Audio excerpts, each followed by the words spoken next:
My name is Kathy and I work at the Brunswick branch of the Medina County District Library System. I was feeling a little crafty today, so I thought let's do a little bit of a modern art project. So if you have a few minutes, we're going to go ahead and walk you through how to make some creative Mondrian art projects. Mondrian was a Dutch painter from the Netherlands. He painted realistic things like flowers, landscapes, and fruit. The more he painted, his style changed to abstract painting.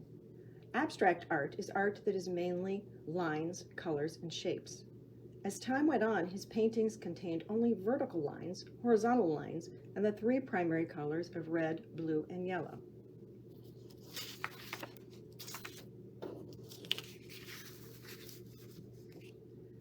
People love his abstract art so much that they have used it to decorate many common household items. For example, these fun shoes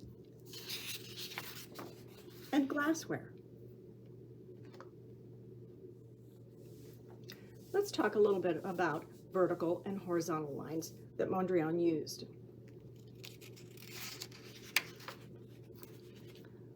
Vertical lines are lines that go from the top to the bottom or up and down. This is a sample of two vertical lines. Horizontal lines are lines that go across, simulating the horizon. They go across the page from left to right. If you were to cross two vertical lines with two horizontal lines, you can create a shape in the center, and that would be a square.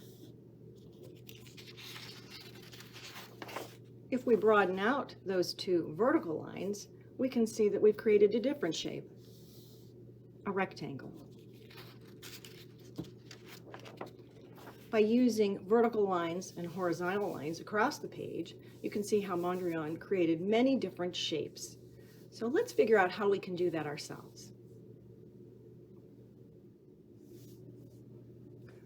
Creating your own Mondrian is a project you can do at home with simple craft supplies that you might have. You will need black construction paper, white construction paper, scissors, glue, and markers. I've gone ahead already and cut my black construction paper into a variety of different lengths of black strips.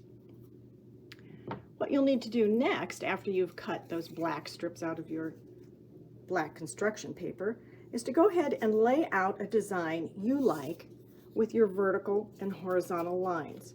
Now this is your art, so you do it any way in which you like. Sometimes though, you might have to cut your strips to be the size of the artwork that you're working on. For example, this strip is just a little bit too long, so I have to cut it to make it fit my paper. After you've gone ahead and made your design with however many vertical and horizontal strips that you like, go ahead and glue them into place. I have already done that with this sample.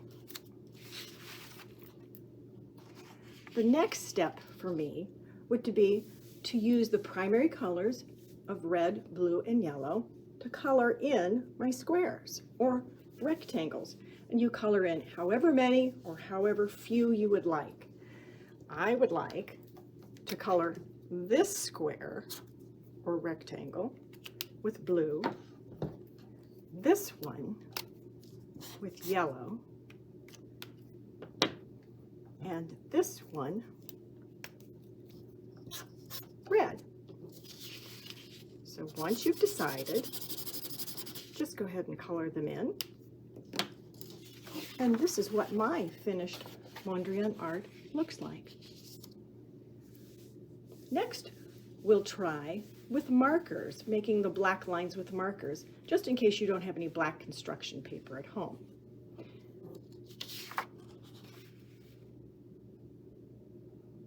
Now, if you don't have any black construction paper to do this project, you might have a black marker and a ruler and white construction paper, or any kind of white paper will do.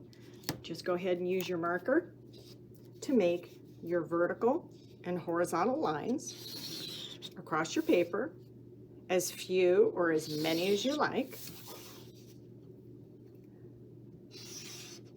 And then, when you're finished, go ahead and color in with your primary colors the shapes that you want. I did this one previously just by using markers and my white construction paper.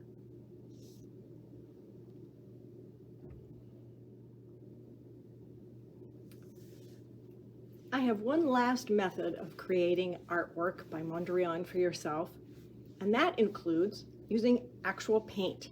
If you have tempera paint at home, this is a fun and fast thing to do as well.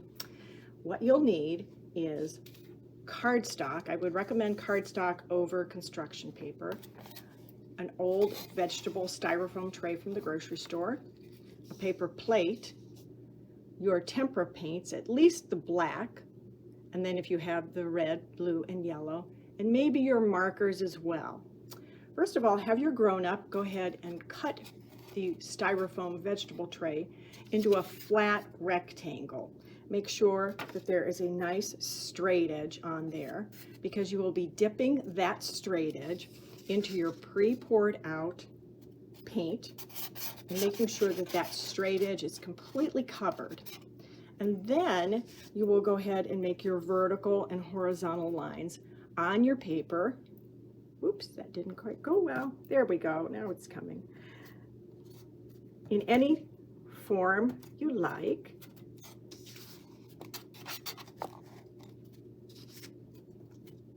As close together, as far apart,